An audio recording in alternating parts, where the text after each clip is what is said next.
All right, we are at the Brooklyn Cruise Terminal here for a ship inspection tour of the Queen Mary II, the last legitimate ocean liner.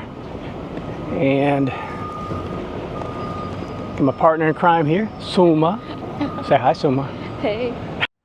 Okay, let's go.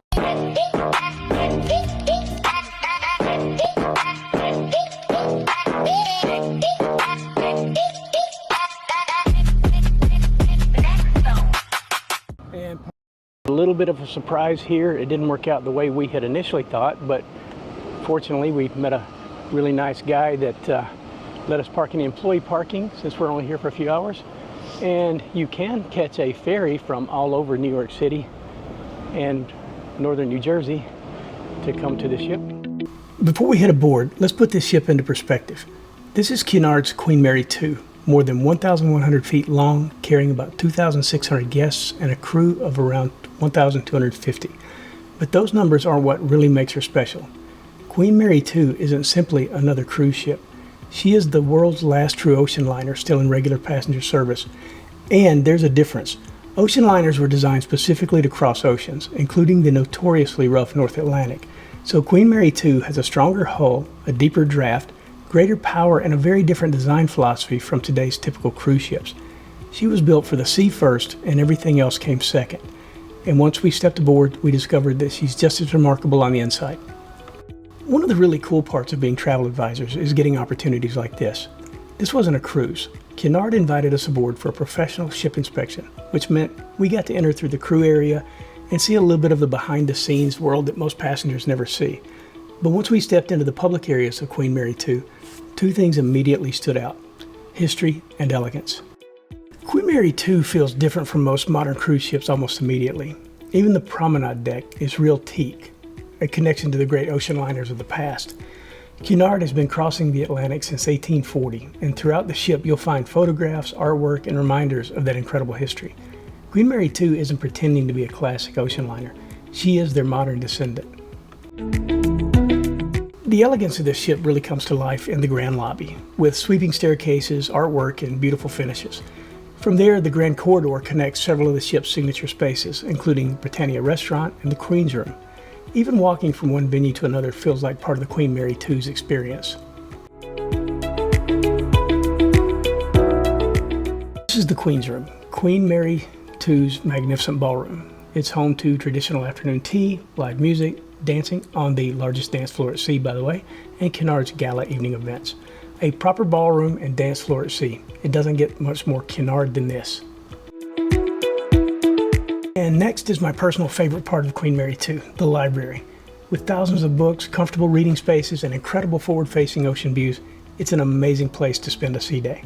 Give me a good book, one of these chairs, and the Atlantic outside the window, and you might have trouble getting me to leave.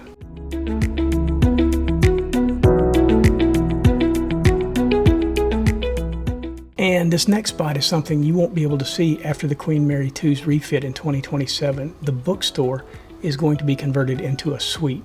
Mary II also has some impressive entertainment venues. The Royal Court Theatre, spelled the British way of course, hosts productions and guest entertainers throughout a voyage.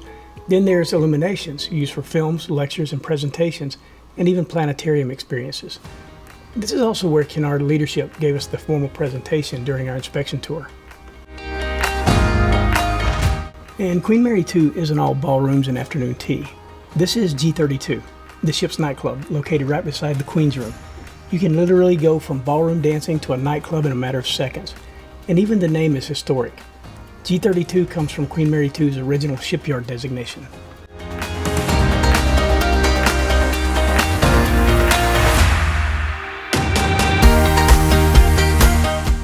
Dining on Queen Mary II is closely connected to the accommodation you book. Britannia, Britannia Club, Princess Grill, and Queen's Grill guests each have their corresponding main dining experience, with the grill restaurants reserved exclusively for guests in those suites. There are also options more open broadly around the ship, including King's Court and specialty dining such as the steakhouse at the veranda. So on Cunard, your stateroom choice can shape your dining experience too.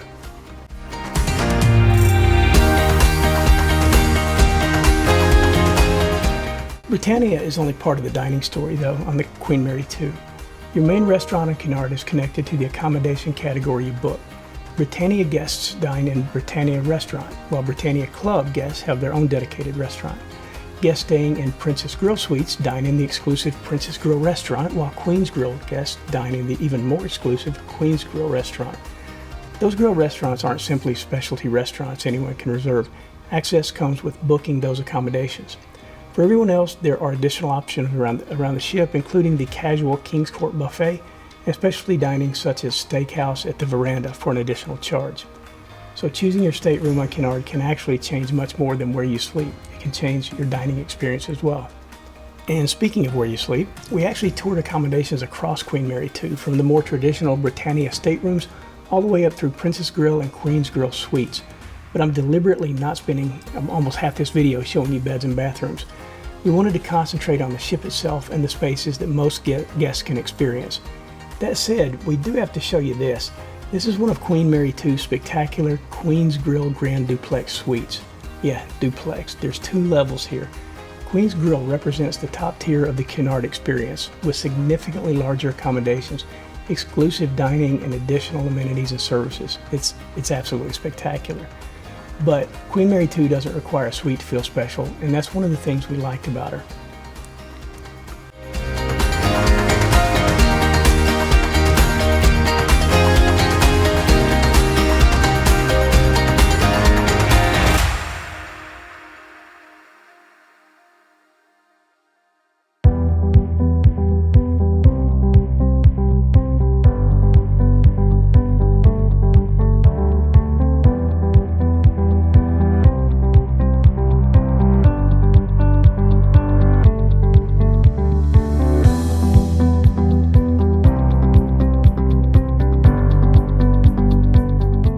Heading outside again, we reached the terrace bar and pool area at the stern of the ship. And this is one of those places where Queen Mary II really reminds you exactly where you are. When you're standing at the back of an ocean liner when it's underway, watching the ship's wake disappear into the horizon, it's hard to beat that view.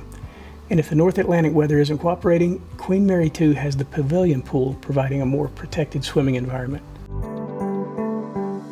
Take a look at the lounge options. This is the Grills Lounge, but unlike most of the spaces we've shown you so far, this one is exclusive. It's reserved for guests staying at the Princess Grill and Queen's Grill accommodations. It's one of several additional spaces that come with the Grills experience. Then we have the Corinthia Lounge, and the Corinthia Lounge has a completely different personality. It's a comfortable, relaxing gathering space for coffee, conversation, light bites, and live music. This is exactly the kind of room where I could see us settling in during a sea day and suddenly realizing 2 hours had gone by. And then there is the Commodore's Club. Located high and forward on the ship, this lounge gives you wonderful views looking out toward the bow. It's filled with maritime touches and models that reinforce Queen Mary II's connection to Cunard's history. But I have to admit something. The moment I walked in here, my inner nerd came out. I looked at those big windows facing forward and thought, I'm in 10 forward. If you're a Star Trek The Next Generation fan, tell me I'm not the only one who sees it. All I needed was Guinan behind the bar. And if your idea of a sea day involves a little less exploring and a lot more relaxing, there's also Mareo Wellness and Beauty, Queen Mary II's full-service spa and wellness area. After walking this much of the ship, we were starting to understand the appeal. There's also a well-equipped fitness center to help work off some of the amazing food choices on board.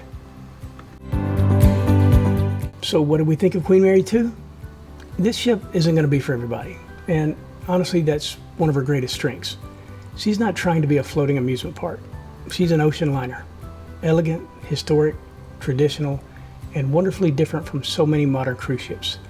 And after exploring her, we both came away wanting to experience what Queen Mary was actually built to do, cross the Atlantic. So I have a feeling there's a Queen Mary II voyage somewhere in our future. If you sailed her, tell us what you loved in the comments. And if you're wondering whether Cunard might be right for you, that's where we can help. We're Tony and Suma with Cruise Planners. Follow along for more ship tours, travel tips, and adventures. And when you're ready, let's figure out where you're going next.